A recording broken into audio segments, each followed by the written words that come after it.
Não, é só o que eu queria. Pessoal, começou. Para a gente pensar um pouco nesse estudante que, a priori, deveria já chegar no sexto ano sabendo as 4 operações, só para a gente pensar que a gente está muito. Nosso sistema de numeração é um sistema de numeração decimal, de base 10. Né?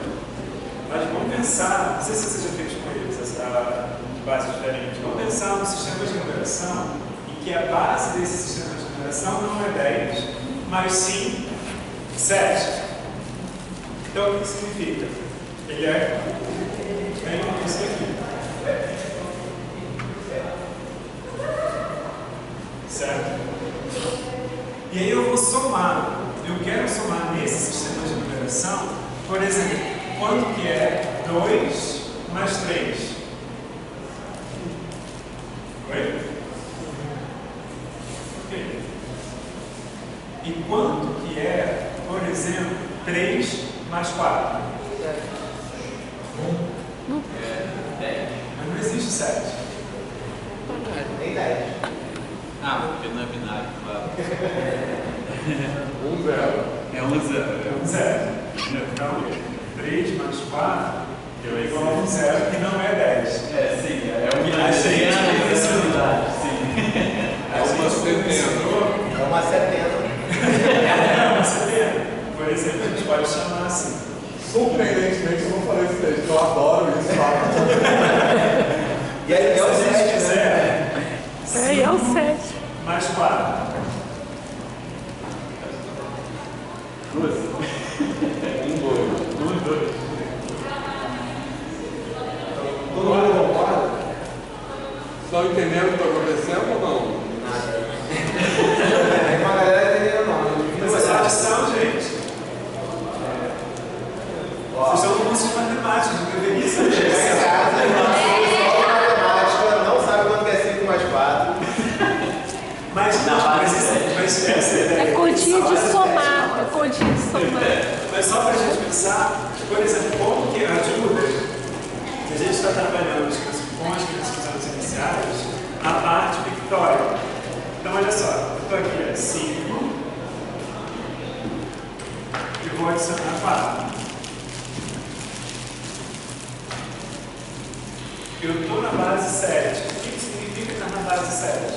Então, eu vou, olha só, fazer agrupamentos. Agrupar de 7 em 7. Então, eu fiz um agrupamento aqui e sobraram essas duas. Então, por isso, 5 mais 4 é 1, 2. A gente pode uma centena e 2 unidades.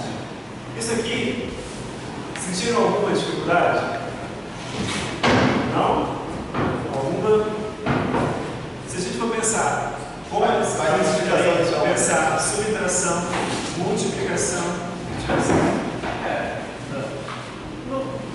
A questão é que se você sair sempre separando em 1 vezes 7 elevado a 1, 2 vezes 7 elevado a 0, fica mais fácil de trabalhar do que. É a mesma ideia do binário. É o 2 elevado a 1, 2 elevado a 2, 2 elevado a. Bem, começando 2 elevado a 0. Ali é a mesma ideia, 2 vezes 7 elevado a 0, 1 vezes 7 elevado a 1, e a gente vai continuando. Na multiplicação seria similar, só que ia aumentar exponencialmente, então falando exponencial.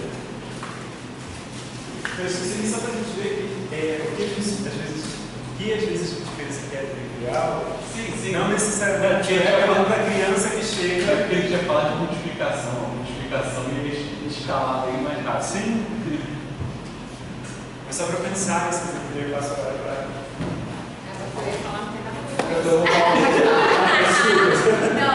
Só para deixar ninguém a ver com isso. Teve uma das escolas do município que a gente estava, uma coordenadora entrou e ela falou, cara, eu quero que vocês façam reuniões entre os professores. E aí ela e a diretora bancavam que o primeiro tempo, sei lá, não era sempre, né? Mas uma semana específica, o primeiro tempo de terça ia ter uma reunião dos professores. E ela colocava professores para dar reunião, assim, para fazer atividades. E aí uma das atividades que eu levei para os professores, de todas as disciplinas, era justamente trabalhar numa base diferente. No caso era a base 6. Né? E aí eu levei uma tabela com eles que eles iam fazer a soma, aquela tabela soma, e a de multiplicação. E aí, cara, foi muito louco, porque assim, coloquei, deixa eu fazer, expliquei, e aí eles começaram a fazer. E aí olha que maneiro, os professores começaram a colar um dos outros. Né? E aí eu falei assim, oh, mas pode isso? Assim, os professores eram super exigentes com os alunos. Não podia olhar para o lado, né? Ah, tá olhando para o lado, tá olhando o que o coleguinha tá fazendo, né? Pode parar, atividade em dupla, você e Deus. E aí foi muito engraçado que as professoras dos anos iniciais, né? Elas falavam, cara, André, mas isso é muito louco, cara. Como é que sei lá, 5 mais 3 tá dando 1 alguma coisa, né? E aí, cara, os professores de história viajando na parada assim, cara, André, como é que 5 mais 1 não é 6, sabe? Tipo, é 1, 0, né? Tipo, e aí é muito legal a gente pensar o seguinte, cara, a gente já está muito acostumado a fazer conta na base 10, né? Mas os professores dos anos iniciais, quando chegam lá para ensinar os alunos não estão habituados a fazer essa conta. Não é natural como é pra gente. Isso acontece muito também depois. Por exemplo, pra gente é muito natural resolver uma equação, por exemplo. Fazer o gráfico de uma função de primeiro grau, por exemplo. Pra gente é muito fácil. Agora a gente não consegue entender a dificuldade do aluno. Então esse tipo de coisa aqui que tira a gente um pouquinho da zona de conforto, e você bate o olho no 5 mais 4, você não precisa pensar. Olha, ali não, ali eu tenho que parar e pensar. Mas mesmo ali, se no meio da base 7 colocasse Z modular 7, já mudaria de novo. Porque o 5 mais 4 não daria 2, daria modular 2. Daí 2, no caso. Modular 2, sim. Modular 2. Já é a mesma forma. Ao invés de usar a base numérica, ao invés de usar a base numérica, usar módulo. Módulo de 7. Ah, sim. E aí é diferente, já não dá o mesmo resultado. Módulo de congruência. Congruência, né? Isso. Congruência é o módulo 7. Eu ficava sempre fazendo essa sugestão de módulo com forma geométrica. É muito assim, a melhor maneira de pensar. Esse exemplo que o André deu aqui é basicamente a dificuldade de criança lá no primeiro ano, enfim, com 6 anos, normalmente quando a gente está construindo a ideia da dezena para a criança, né? Dezena, centena.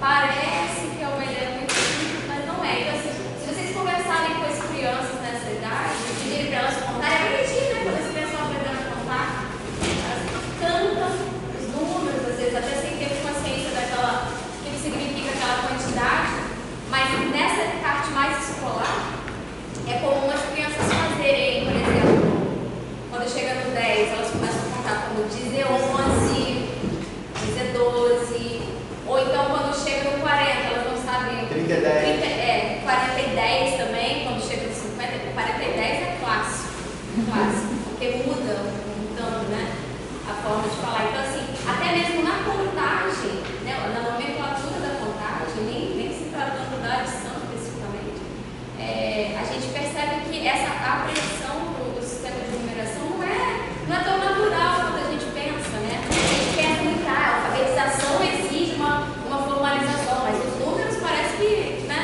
cai do céu e a criança já sabe tudo, mas não.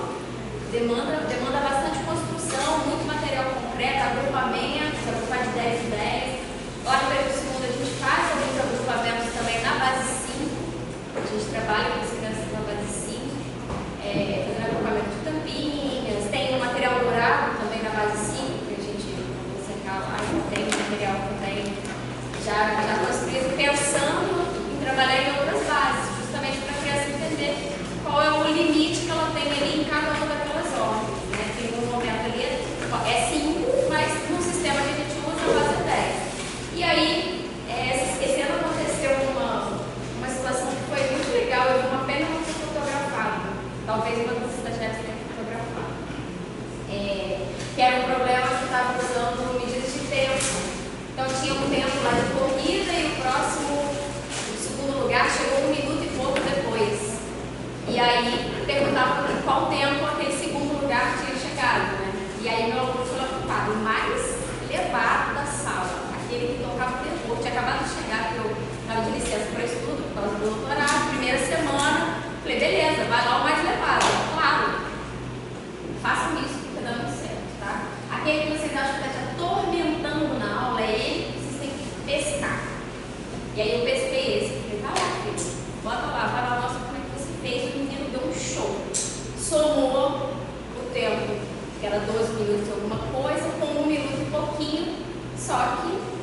ia precisar do vai 1, ia formar. Só que estava na base 60, né? Trabalhando com medida de tempo. E eu fiquei aguardando.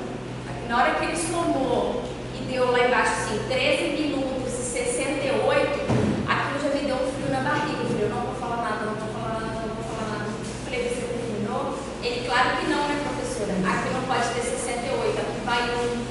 Maravilhoso. Ele fez um vai 1 na hora, né? Foi fantástico. Ah, que legal, hein? Muito legal. Então, assim, essa criança provavelmente resgatou essa ideia, né? Se ela sabia trabalhar na base 5, sabia trabalhar na base 10, ela entendeu também como fazer na base 60. Né? E a gente muitas vezes fala, vai 1 não faz nenhum significado. Eu fui falar, eu perguntei assim, por que vai 1? Uma professora uma vez. E ela falou assim, porque vai 1. Eu falei, mas 1 o quê? Ela, esse 1 aqui. Eu falei, não, é uma dezena, porque a gente trabalha na base 10. Aí ela, claro, é uma dezena. Então, tipo assim, às vezes é tão automático, né? E a gente ensina automático para o aluno, que quando chega no 60 ele erra. Cara, ele ri muito bom. E eu tive que exercitar o silêncio, é muito importante exercitar o silêncio. Espera. Na ansiedade. Porque assim, eu já ia com essa parada, não podia ter ele no final, porque ele fez toda uma explicação errada, enfim. Ia deixar aquele 68, mas eu esperei, e aí você terminou, ele não. E aí ele continuou. Então foi maravilhoso. Exercitem isso, esperem, controlem a ansiedade de falar tá errado, e às vezes tem coisa boa. Você falou questão de tempo, ainda usa questão com relógio de ponteiro? Porque eu fui tentar trabalhar isso na semana passada com os alunos e aí eu fiquei assim, eles ainda estão de ano ou de hora? Não, hora. Leitura de relógio analógico. Eram alunos de 11, 12, 14 anos, então a turma era meio mista assim. 4 alunos só que eu comecei a fazer questão de relógio ponteiro e eles não sabiam ver a hora no relógio ponteiro. E aí eu tive que meio que explicar, né? Você primeiro vai olhar para o relógio das horas. E eu acabei nem fazendo com o ponteiro das horas se movimentando conforme o ponteiro dos minutos se movimenta, né? Eu só botei ele travado numa hora para poder mostrar, olha, dos minutos vai se movimentar. Isso é uma coisa assim que quando eu fiz formação de professores, sobretudo nos anos iniciais, e aí eu faço esse sabe? Quero marcar 3,5. Como é que eu faço? Eu coloco o ponteiro menor, indica as horas, então fica no 3. O ponteiro maior, que indica os minutos, fica no 6, certo? Agora tenta colocar num relógio que esteja funcionando, que não seja aquele de papel que vem no final do livro, 3,5 assim. Vai quase como se o ponteiro do 3, entre 3 e 4 horas, ele saísse do 3 e automaticamente aparecesse no 4. Então, por isso que é importante, quando eu trabalho com a ideia do relógio de ponteiros, primeiro que a gente tem R$5 aqueles pequenininhos, para eles irem mexendo mesmo e percebendo isso. Porque aquilo que tem no final do livro é totalmente o relógio mais bizarro, assim, que você pode colocar qualquer coisa que não existe na vida real. Então, porque muita dificuldade que as crianças, e eu diria, não só as crianças, mas as pessoas como todo, têm em relação a hora no relógio analógico é por conta dessa compreensão de que, olha, o ponteiro menor indica as horas e ele sempre vai estar apontado só no número, não dá essa ideia de passando de continuidade. Porque quando eu fui falando sobre ângulo, eu expliquei isso para os. Já eram alunos também de 9º ano, então era 9º ano para poder fazer provinhas de Cefet, CAP, de segunda, essas coisas, e aí isso eu explicando para eles, olha, no relógio ponteiro ele vai se movimentar, né? E conforme você vai movimentar, o ângulo também vai mudar aqui. Então, se for 3,5, não vai ser aqui esse ângulo perfeitinho de 90 graus. Não, ele vai ser um pouco menor, ele vai ser uns 82, alguma coisa assim, sabe? Muitos caras. Agora, eu lembrei de uma história engraçada. Tinha um meme na internet que era uma influência muito famosa e ela tinha um relógio grandão na parede dela, só que quem colocou o relógio colocou errado. Então não era o 12 em cima, estava o 6 em cima, estava bem que virado assim, né? E aí nego zoando muito a mulher. Só que aí eu parei a pensar e falei assim, cara, as horas mudam. Se estiver marcando 6,5 nesse relógio, está marcando 6,5. Depende da posição que está. E aí eu tinha uma professora do colégio que ela era do primeiro ano e ela tinha um reloginho assim. Aí eu fui na sala dela, vi o relógio e falei, pô, vou perguntar para os meninos. Cara, muito legal. Criancinha assim, 6, 7 anos, né? Eu vou contar pra eles o que, né? Eu falei assim, pessoal, que horas são aqui? Aí ela fez, tava, sei lá, 6 horas, sei lá. Aí eu falei assim, e se eu virar esse relógio assim de cabeça pra baixo? Muda. Aí sabe o que eles responderam? Uma menininha virou pra mim e falou assim, muda. Eu falei, mas muda? Por que muda, cara? Porque o que era 6, agora virou 9.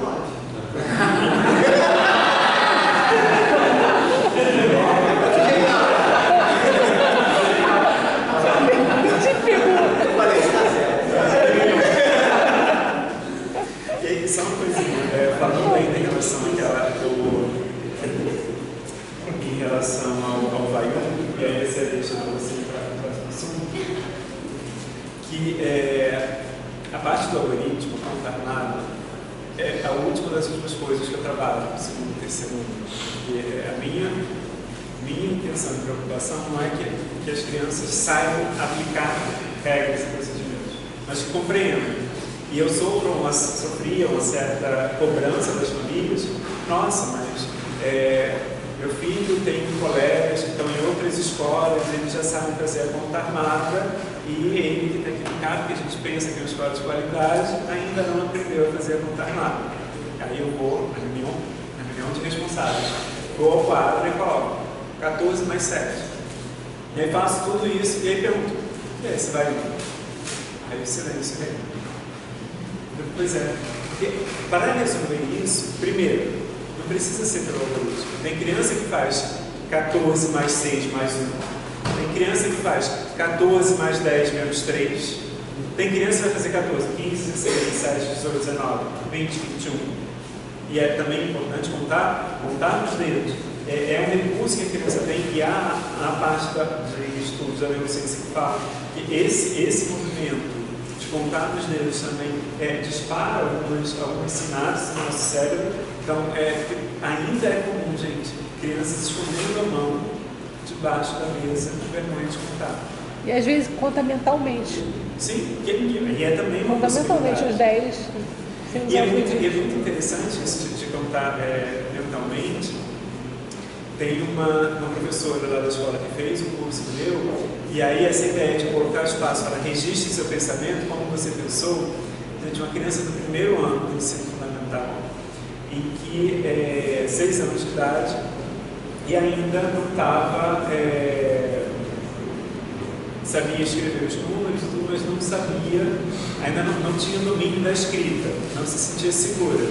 E aí era uma conta, acho que era 5 mais 8, alguma coisa assim, e a criança fez mais ou menos assim, olha, como que ela registrou o desenho dela.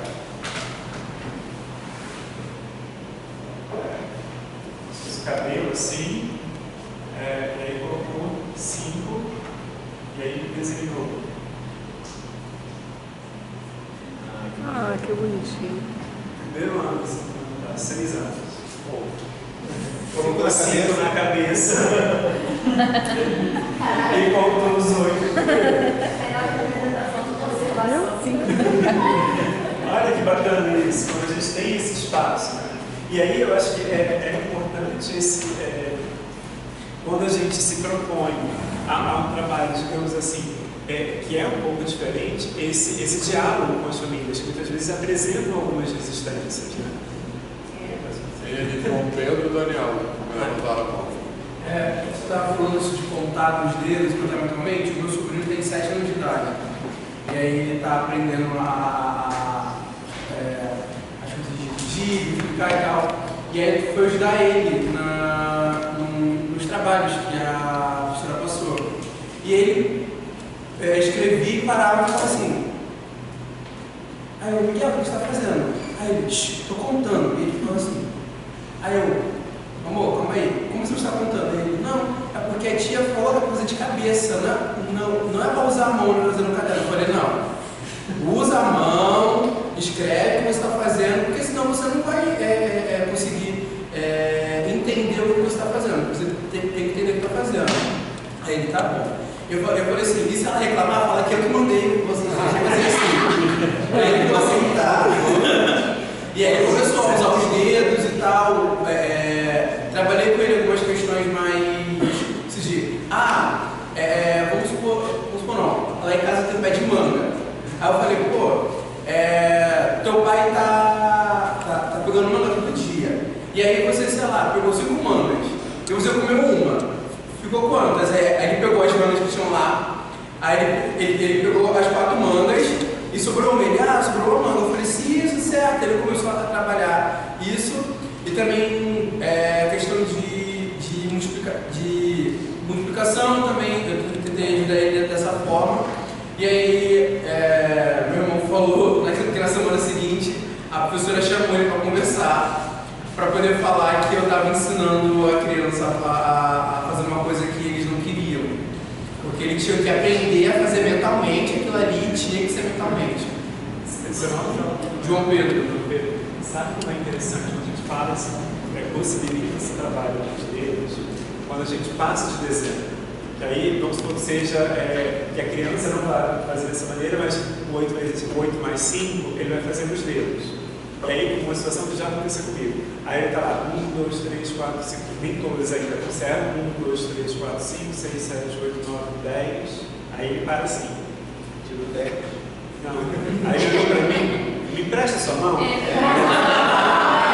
Isso é genial. Ele compreendeu que ali não dava e que precisava de mais uma mão.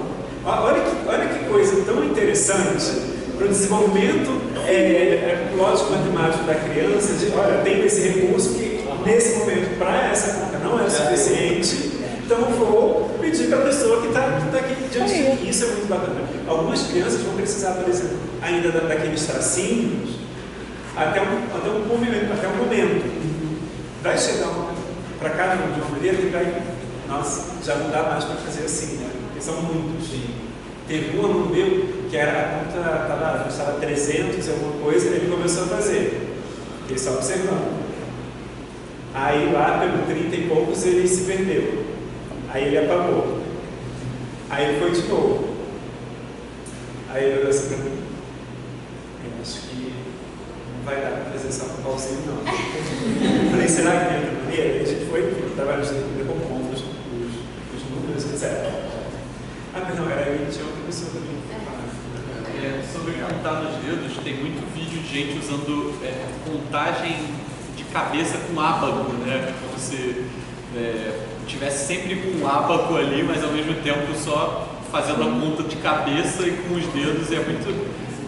A gente não tem esse costume do ábaco aqui, ele é muito mais oriental, mas é muito interessante você ver que mesmo pessoas, independente da idade, elas estão lá fazendo conta com um ábaco imaginário e sempre com as mãos. A nossa situação, né? O material que é manipulado. Sim, você falou de Deus. Porque a gente tem esse recurso, literalmente, as nossas mãos, e que tem muitas potencialidades. A gente falou rapidamente aqui, claro, você tem a tabuada do 9, que pode ser nos dedos, mas olha que interessante, porque como que a gente ensina para as crianças números pares e números ímpares. O que são números pares? Não, pensa, não aprendeu a utilizar.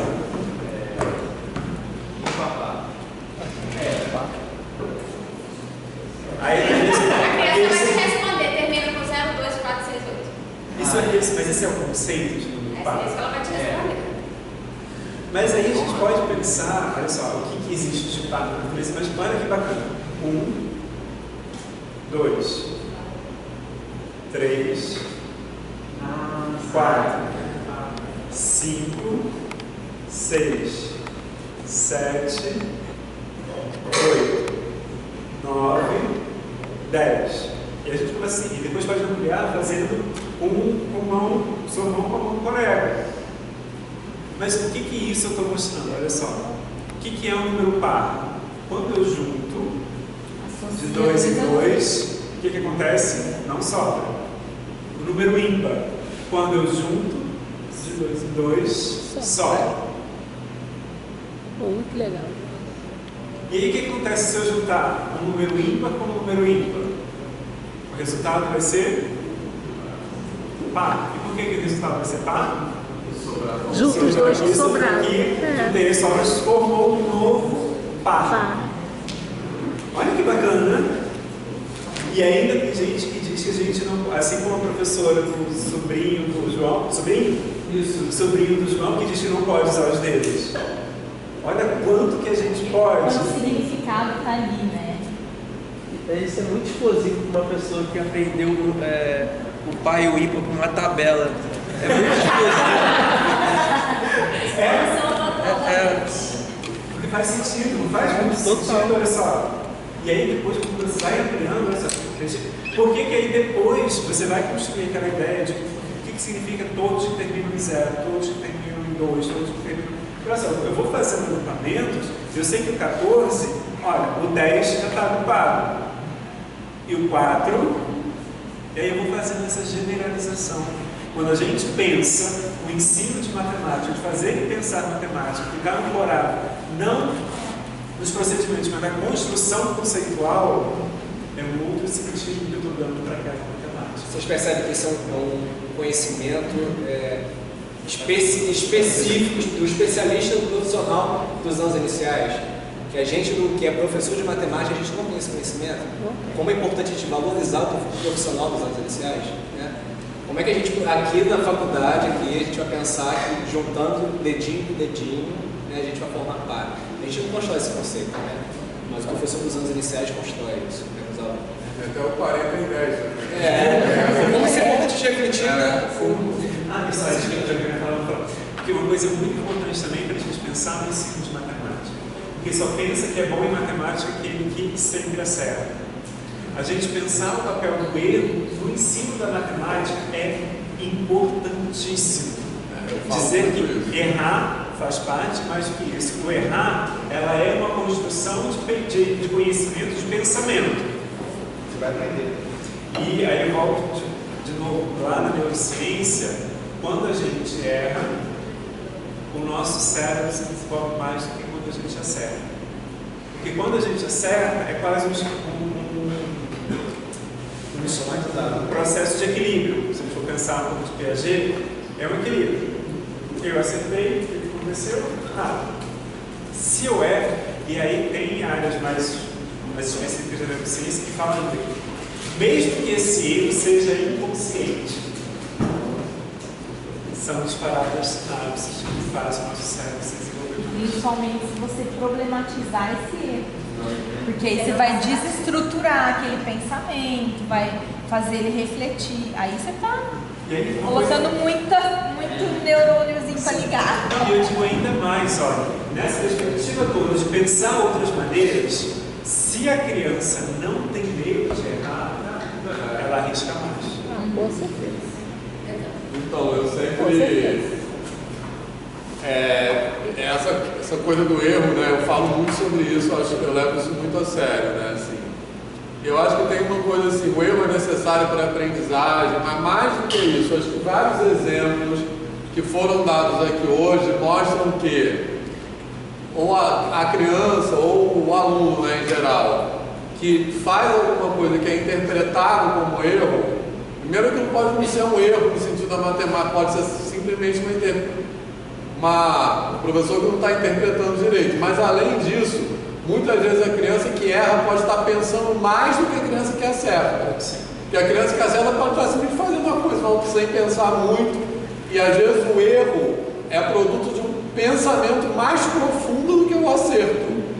Porém, o erro em matemática é quase sempre interpretado como um sinal de que aquela pessoa é mais fraca, mais burra, Então acho que isso é muito importante, né? Assim, o erro é interpretado como um sinal de deficiência e quase sempre não é isso, né? Assim.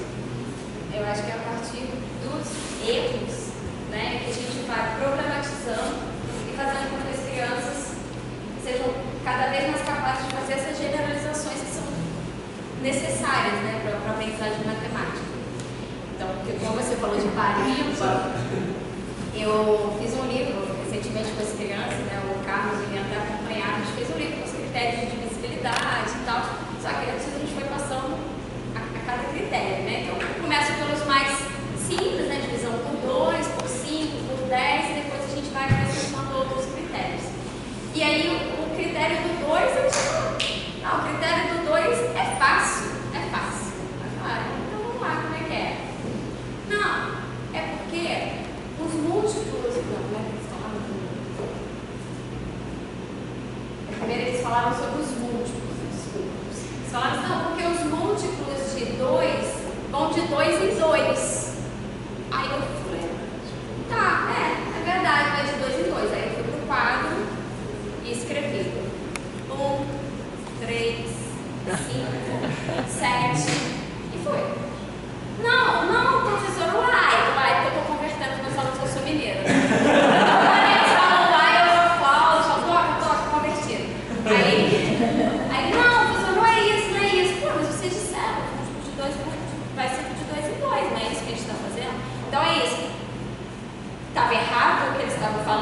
Então seria muito mais simples para ele falar, não, os múltiplos de 2 são sempre números pares, os números divisíveis por 2 são sempre o caminho inverso. Só que a gente precisa ir caminhando para que eles façam essas generalizações para a aprendizagem do povo. Eu penso isso que começa a acontecer com mais consciência, eu acho, ali por volta do 5º do 6º ano. Acho que as crianças ali vão ampliando essa capacidade de generalização. Que antes elas acho que tratam muito de casos mais particulares, né? Elas veem uma situação problema e entendem que aquela regra vale ali, não necessariamente como um todo. E no 5º a gente explora muito essa capacidade de criar uma regra que vale para outras situações também.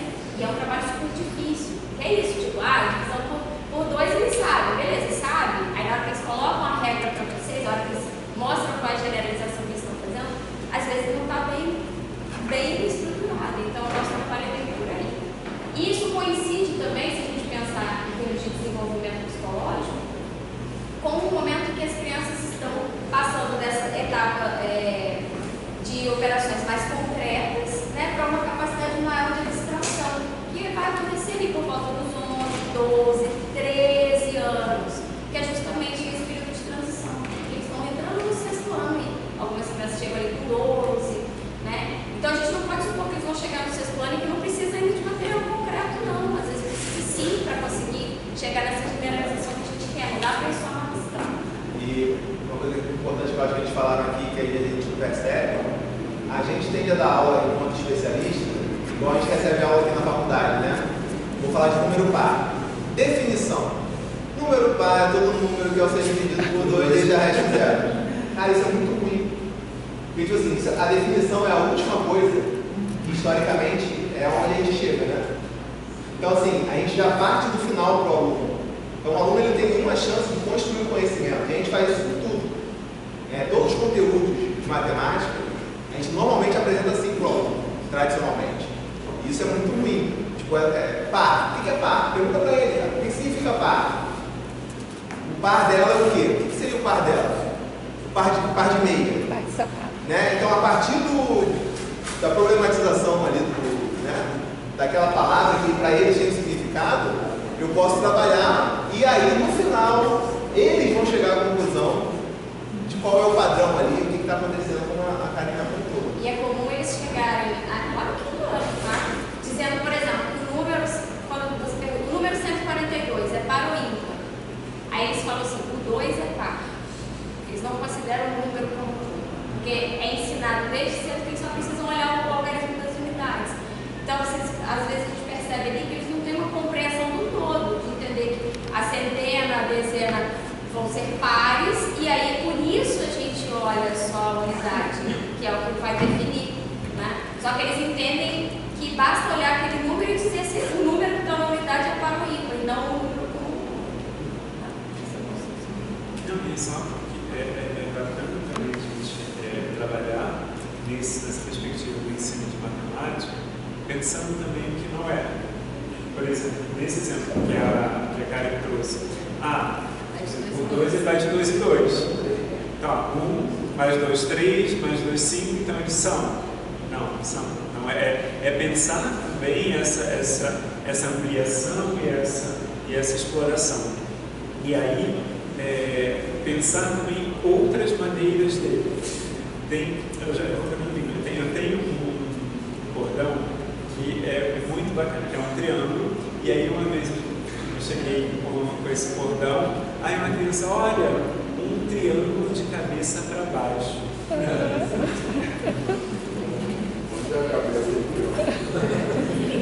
Eu achei isso fantástico. Olha, um triângulo de cabeça para baixo, porque muitas vezes a gente trabalha o triângulo simplesmente de uma única maneira, de uma posição. E aí eu digo, repararam que eu gosto de 4, né? Só para ilustrar. Você deve ter pelado na pandemia. Aí tava todo controle digital, tecnológico. Que é...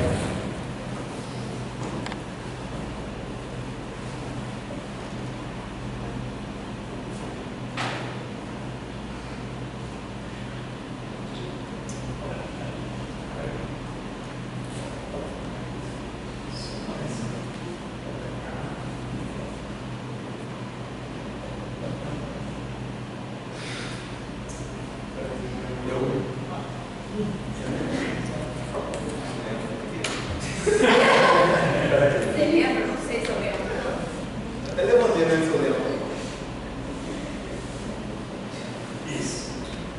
Só seguir reto. Isso. Que forma é essa?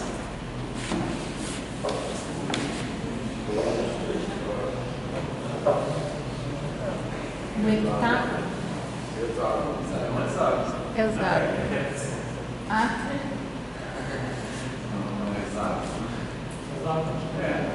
Ah, é Sim. 6, exato. Só que, olha só, quando coloca essa figura no curso de formação de professores, grande parte de uma casinha, um coelho, Quadrado, pode até falar quadrado. pouquíssimas pessoas respondem exato. Porque quando a gente trabalha com as e aí depois dessa meio que sacanagem coloca O padrão. O exato. Padrão de exato.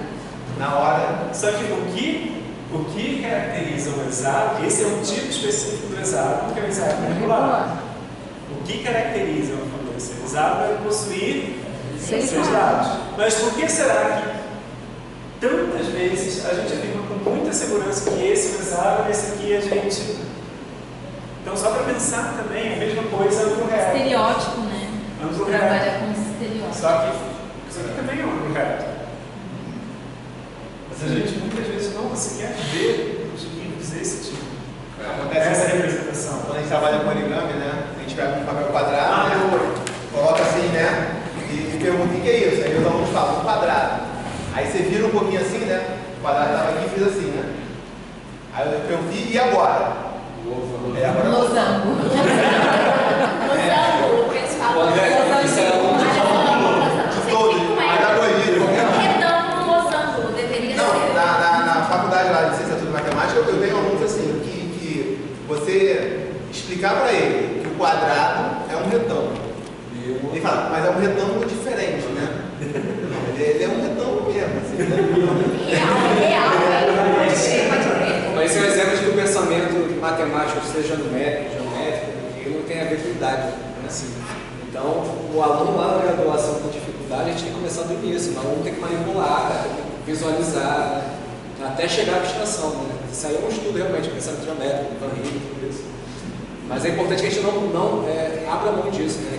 que é trabalhado massivamente nos anos iniciais, vai ser trabalhado durante toda a etapa da educação básica.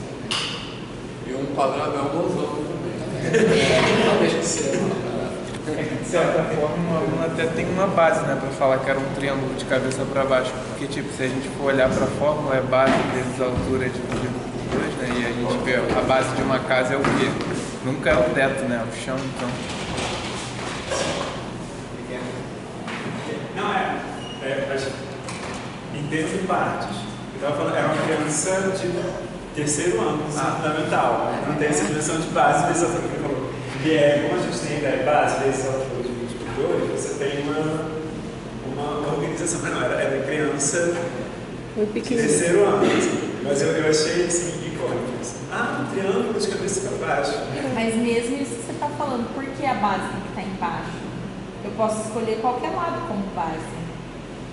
Não importa. Vai estar pegado numa base e a outra de hoje pode começar com base. Existe uma base. Realmente. Tá vendo como dá nó na cabeça? A altura será vertical. Daniel, fala aí. Vocês falando de exemplos concretos, né? Hoje mesmo eu estava falando sobre quadriláteros com os alunos lá, de 11, 12, 14, enfim, eu estava usando uma estante, né? Olha, gente, aqui temos vários quadrados, retângulos. Se eu pegar para poder dividir um desses quadrados bem na metade, e a estante começou a tombar. E aí isso. Eu tentando segurar, olha, gente, agora ele é um paralelogramo. Eu tive que pedir ajuda para tombar muito lado. De qualquer maneira, ela ficou tombada. Olha, ainda é um quadrilátero, não é mais um quadrado agora porque ele está tombadinho. A gente chama ele de paralelogramo. Já é o paralelogramo. Sim, também. Se você tivesse programado isso, não ia acontecer. É bem isso. Uma boa aula, né? Levar uma estante. Isso dá pra fazer legal com o canudinho, né? Você faz uma linha do canudo. Deixa um trabalho assim, um triângulozinho, né? Pessoal, alguém mais tem alguma pergunta sobre os anos iniciais? Alguém aqui tem formação para dar aulas iniciais? Alguém fez normal? Nenhuma normalista.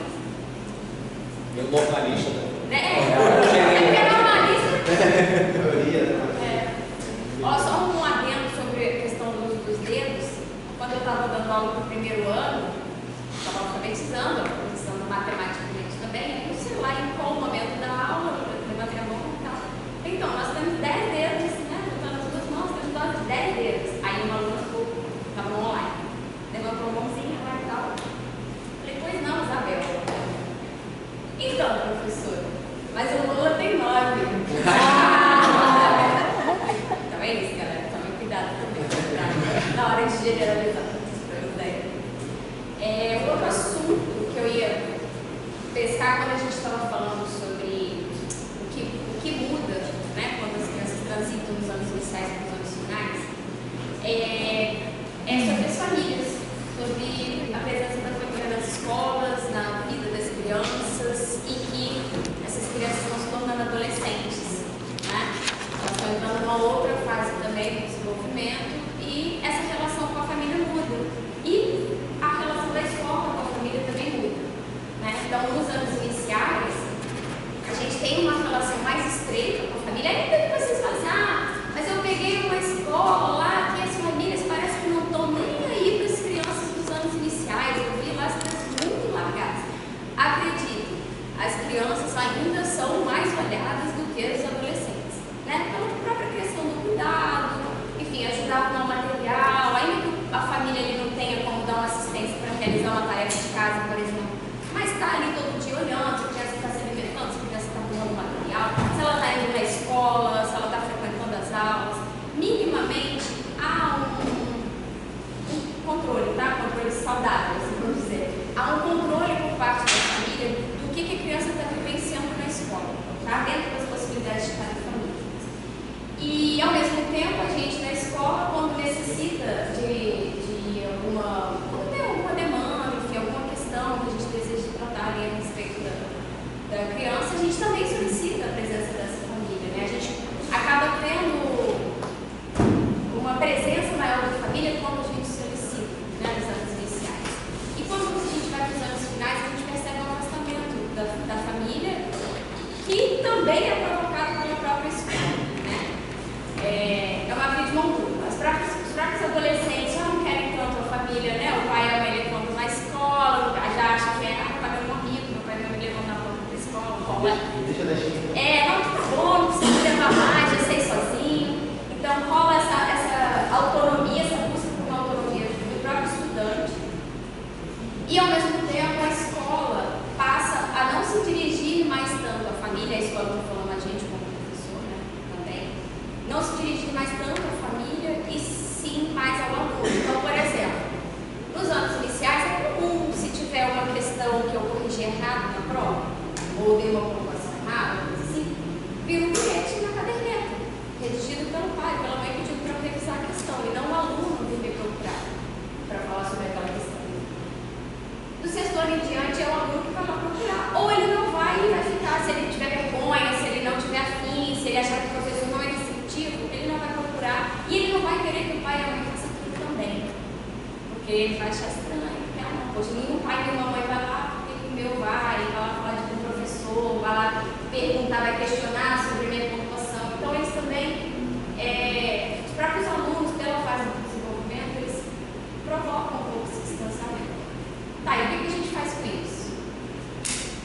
A questão é, ainda que a relação a partir do sexto ano não seja tão próxima quanto é nos anos iniciais, é importante que nos anos finais vocês também busquem essas famílias para elas estarem por perto, não por perto tutelando e vigiando no sentido de eles são criancinhas, não é nesse sentido, mas é de que eles não são tão autônomos quanto a gente acha que eles são, é isso. Eles ainda estão em transição em termos de desenvolvimento também, da passagem que a gente chama de heteronomia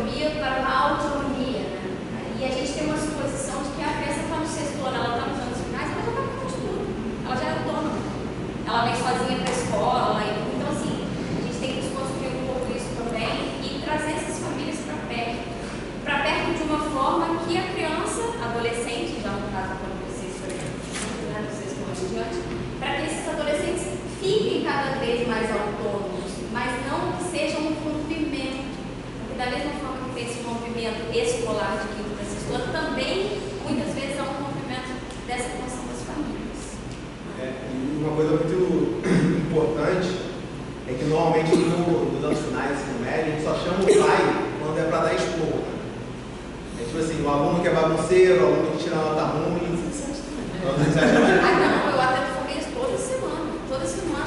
Durante o ano eu atendo todas as famílias, independente se ela é bom, ruim, comportamento ou não. E aí o que acontece? Primeiro tem na sala dos professores, vocês vão ver quando a gente for professores, um discurso muito comum falar assim, não, esse aluno, melhor nem chamar a família é pior do que ele. É um discurso muito comum, que é justamente porque você não quer se indispor com a família do cara. Ou então o pai e a mãe param de ir porque só vão à escola para serem criticados, né? Então, assim, às vezes a gente também tem que ter esse tipo de olhar, de tipo assim, cara, esse aluno está me dando problema. Eu vou buscar alguma coisa que ele sabe fazer interessante e vou dar um feedback para a família positivo em relação a ele. Porque às vezes isso vai mudar até a relação dele com você. Então, são coisas que a gente, normalmente, enquanto professor, não faz. A gente acha que é aluno versus professor, igual o Vitor falou, e família, quanto mais longe, melhor. E vários estudos mostram que é justamente o contrário, né? Quanto mais a família estiver preocupada com o aluno, né? O aluno sabe que por trás ali tem alguém preocupado, a motivação dele também muda, né? E não é só uma questão de cobrança, mas uma questão de incentivar. Pô, hoje a gente fez uma atividade em grupo e, cara, o fulano foi muito bem, ele ajudou os outros grupos. Às vezes ele está com dificuldade no conteúdo, mas ele é um cara participativo, é um cara que te ajuda, né? Então, assim, não deixar também a família só nesse lugar de vou chamar quando for para reclamar. Né? Então, eu acrescento uma coisa, na questão, mesmo se for para reclamar, é uma coisa que eu sempre tento fazer quando eu atendo as famílias. Tem muitas mães solo, né? Muitas. E essas mães chegam muito sobrecarregadas nas escolas. Quando a gente chama, elas já têm uma crítica, uma autocrítica muito forte. Então, assim, a primeira coisa é falar assim, mas você está fazendo um bom trabalho, tá? Fica calma, a gente está aqui para te ajudar, para resolver. Temos questões para tratar, mas olha, você está fazendo um bom trabalho. Se você desarma no sentido, é bom, a mãe precisa ouvir isso, principalmente essa mãe solo, ou o pai solo, que é mais raro, eu estou falando da mãe aqui, porque a gente sabe que é o mais comum. Então, assim, saber que essas famílias têm outras questões na vida e que a vida escolar da criança, do adolescente, não é o único problema, não é a única questão que é tratada na família. Então, a gente precisa entender que tem demanda econômica, social, às vezes cuida de outras pessoas em casa, tem uma pessoa com deficiência, tem uma pessoa idosa que demanda cuidados, enfim, pessoas doentes, adoentadas em casa. Então, muitas coisas perpassam ali a família e vai influenciar a vida escolar. Então, a gente precisa também acolher essas famílias para além do, vamos falar sobre a vida escolar do seu filho. E acolher os alunos também, os alunos e alunas, acolher os estudantes, né, afetivamente. Vejo esses alunos como seres humanos, né, não apenas como estudantes. Né. Então, essa relação mais estreita as favorece a aprendizagem, né? Então, você valorizar as perspectivas desses alunos, os pontos de vista, dar voz a esse aluno, né? Valorizar o que ele tem a dizer, o que ele tem a contribuir nas aulas de matemática, mas contribuir também para melhorar essa visão muito formatada da matemática, muito engessada, né? Torná-la cada vez mais humana, essa relação também. Então, outra coisa que eu sempre repito, como eu estou ficando velho, tem algumas frases que eu sempre repito, assim. E uma delas é isso, né? O nosso compromisso da profissão de professor de matemática é com o sujeito, não com o conteúdo. Né? E isso não quer dizer que o conteúdo não seja uma parte importante da profissão, né? Mas o nosso trabalho é formar a pessoa. Né? E acho que a gente, dentro da formação em matemática, a gente é levado a pensar o contrário, né? A gente acaba tendo um compromisso maior com o conteúdo do que com a pessoa, né? Acho que isso é bem importante. Então é isso, o que mais, pessoal? Alguém quer falar mais alguma coisa? Memórias dos iniciais, alguém? Desabafos. Traumas. Vocês lembram como é que era as aulas iniciais de vocês? Pô, a cara dele era boa. Eu sabia. Era tipo, usava material, como é que era? Não, a situação usava muito material, usava quadro, usava muito patrulha, era fácil de chegar na gente, até porque no meu caso, eu estava uma rua na minha. Então já tinha uma proximidade ali. Né? Era fácil de chegar nela, era uma professora fora de série. Depois eu passei antes da São Momento, eu fui para a matemática. Do sexto ao eu estava certo, não tinha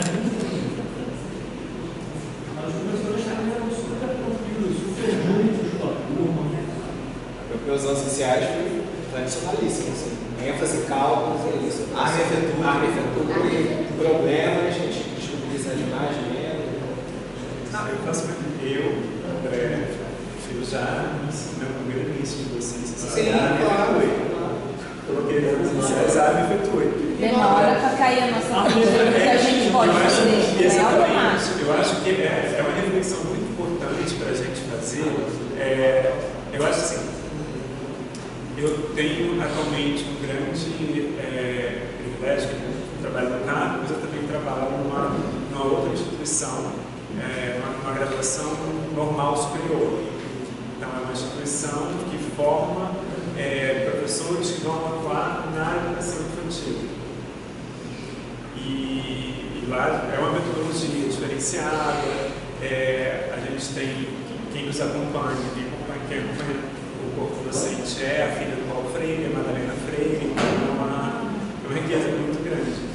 E lá a gente diz muito sobre o processo da nossa própria prática. Então, por exemplo, eu, enquanto docente, a cada aula que eu dou, eu faço uma síntese da minha aula e compartilho com os outros docentes daquele grupo. Cada aluno faz também uma síntese da sua aula, e aí síntese, cada docente acaba fazendo um direcionamento. Eu, particularmente, a disciplina que eu estou dando nesse semestre é Teóricos da Educação. Então, agora eu estou trabalhando muito com a ideia de relato de experiência, que é eles pegarem os teóricos que a gente está estudando, associarem com a prática, e aí nessa metodologia tem uma coisa muito bacana que sempre na aula tem um momento da leitura das sínteses, então eu escolho algumas alunos para compartilhar, e essa ressignificação que se dá à sua própria prática à luz de uma teoria é essencial. A gente olhar a nossa própria prática que vai ressignificar a minha futura prática. Então foi isso com arma e efetue, foi isso como eu falei do relógio, mas já trabalhei também com relógio, de recortar o relógio, de colocar num papelão, de colocar uma bailarina para fazer os ponteiros rodarem, até que no momento eu falei, não é assim, não está fazendo sentido isso, porque é algo totalmente diferenciado. Então, pensar nós enquanto educadores, enquanto futuros educadores, é também um lugar de olhar a própria prática. Sim, essa parte da reflexão tinha, até porque na época que eu fiz o primeiro grau, se a minha não é assunto, tem 36 anos. Era a reflexão, era a repetição de texto. Tabuada. Era tabuada, e não podia orar nem contar nos dedos. Quando a tabuada era harmônica. Eu tinha. Como é que era? Sentença matemática, Sentença matemática. Era assim, sentença matemática, cálculo e resposta. Tinha que separar, botar um risquinho, separar. Que a gente é da época do tecnicismo. Exatamente. Mas mesmo assim houve diferença, porque não foi somente. É porque às vezes a gente esquece como é que foi, né? Por exemplo, eu não lembro de trabalhar com, sei lá, material dourado da escola. Não, nem eu. Mas eu. fala, trabalhou. Não tem essa memória. Ah, E eu às vezes a gente não. só fixa também o resultado final, né? Que é o algoritmo. Eu lembro da professora anterior da graduação, dela, da social, a parte de cargo do colégio tinha umas amendoeiras. A gente catava amendo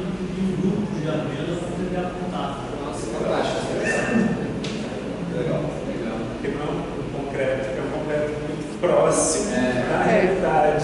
Sim. Eu não tinha nada disso. Eu lembro de palito de sorvete. A gente levava um bolo pra trabalhar. Seria uma lista de material para fazer sorvete. Não, eu sempre estudei na escola, que a minha mãe era professora do município, né? Aí eu sempre estudei na escola que a minha mãe dava aula, mas era sempre careta.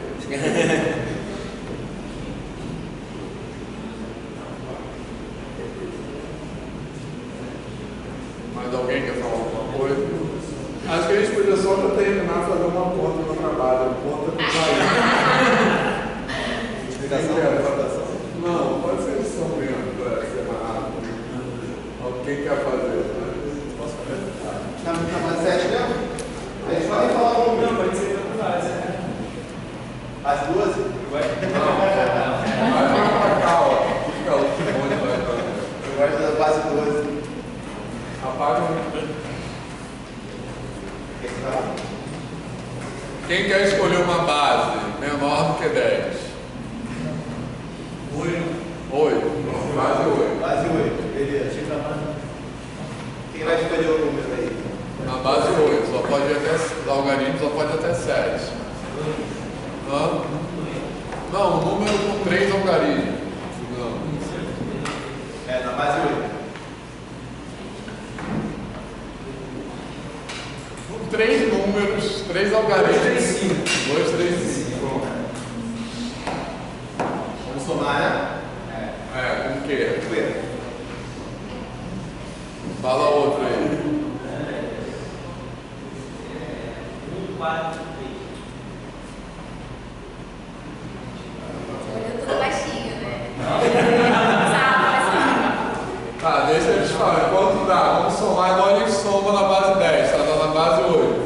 Então 5 mais 3 dá quanto? 0. Dá 0, não é isso? Vai, o que é esse 1 aqui? É um grupo de 8. É uma oitena. Um oitavo. Vai ver qualquer base. Só que em vez de 10 foi 8. E agora? Também vai dizer, vai um grupo de 8 elementos. Um grupo de 8 com 8 elementos. E esse 1 aqui é o quê? É isso, esse grupo de 8 com 8 elementos. São quantas unidades? Não, tá certo. Fala, Guilherme. Não, naquele primeiro número que você botou são 8 unidades. Aí naquele segundo são 8 dezenas. 8 octenas. 8 oitenas. Dezena é não, porque eu vou 8 oitenas. seria o 8 Ao quadrado. Que são quantas? 8 oitenas são quantas unidades? 8 unidades? 10 dezenas são quantas unidades? É uma centena, né? Só que aí seria uma octis. Mas isso aí são quantas unidades? 64. 64, isso. 8 vezes 8, exatamente. Fala aí, o que foi de novo? 4 vezes 64. Vai ser muito. É que ele não foi. E aí eu falei assim, amigo, 8 vezes 8. Aí ele, 32. Eu não, Guilherme, 8 vezes 8. mais beleza. Deu quanto, pessoal? Agora, quando não é 400. Porque quando a gente fala 400, quer dizer 4 vezes 100. Esse número não é 4 vezes 100. 4 vezes 64. Que número é esse da base 10, por exemplo? 255. Vai fazer 4 vezes 8 alto. 8 ao quadrado. Então, o que isso quer dizer? Quer dizer, ó, 0 unidades mais 0 grupos de 8 mais 4 grupos de 8 ao quadrado. Que é 64, 4 vezes 64, eu não sei quanto é. Isso. Você vai fazer de cabeça? Isso aí é muito Minecraft, pô. 64 é muito Minecraft. Mas repara só que a gente. Eu adoro fazer isso, né? Fazer subtração, que tem que pedir emprestado, divisão é super legal, divisão é meu trabalho. Mas enfim, não vou fazer agora não. Mas isso é legal porque a gente é obrigado a parar para pensar naquilo que a gente faz no automático. Então a gente se coloca no lugar do aluno. Né? É curioso, eu lembrei disso, aquela brincadeira, que é o quanto que é 18 menos 9? Ih, eu fiz essa brincadeira com os alunos. E aí eu falei, só em cima e embaixo. Quem só aprendeu o algoritmo, como é que faz? 8 não dá pra tirar a hora, pega o resultado.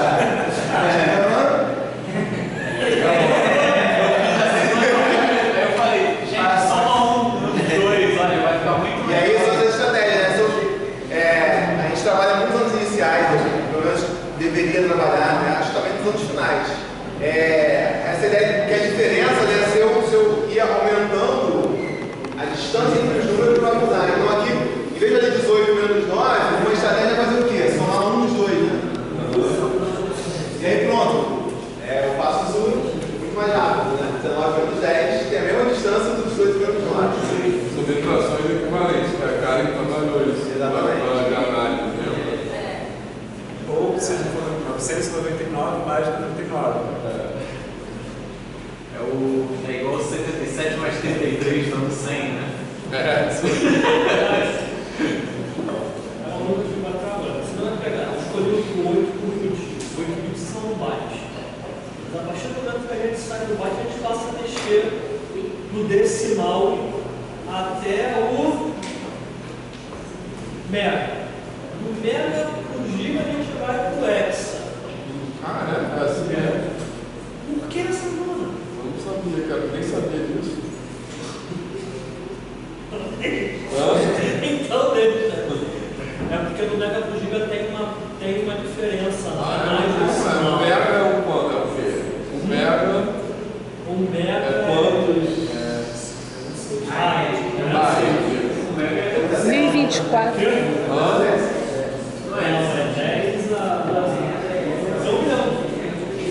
É 1 milhão de quê? De bytes? De bytes.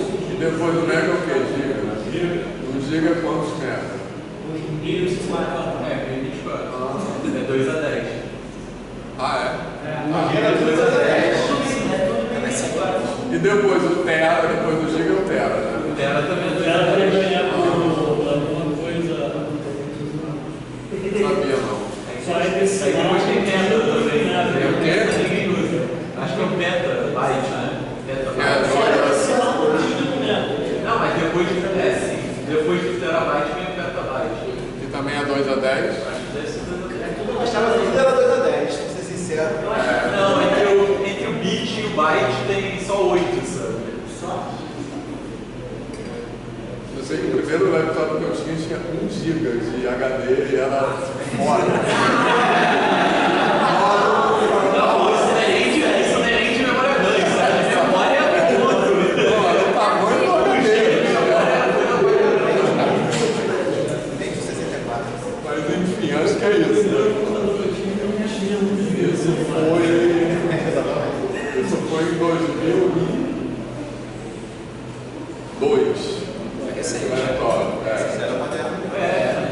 Em 2098 é tipo isso. Foi o primeiro laptop. Olhando o Prince of Persia é muito bom. Não, e ter um laptop também era. Eu acho que eu tô lá em casa e entrava no DOS, se a gente ia ver o Windows. Isso, sim. Enfim, então acho que é isso, né? Valeu, pessoal. Obrigado.